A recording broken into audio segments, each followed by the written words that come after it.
جماعة، هذا السيارة اللي مكتوب رقمها ورينا رالي جت مرداف من الوادي تبع شقيب.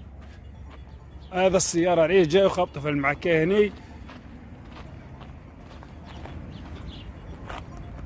هذا الرقم تبعها شكلي جاي مرداف من الوادي من هني وطالع هناك وخابط في بركة البيوف.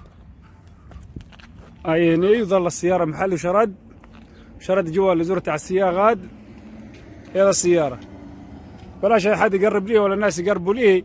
اذا هو مؤامات كورونا يبقى السيارة بميت لازم يكون فيه حتوي والواحد ياخذ حذره على السيارة.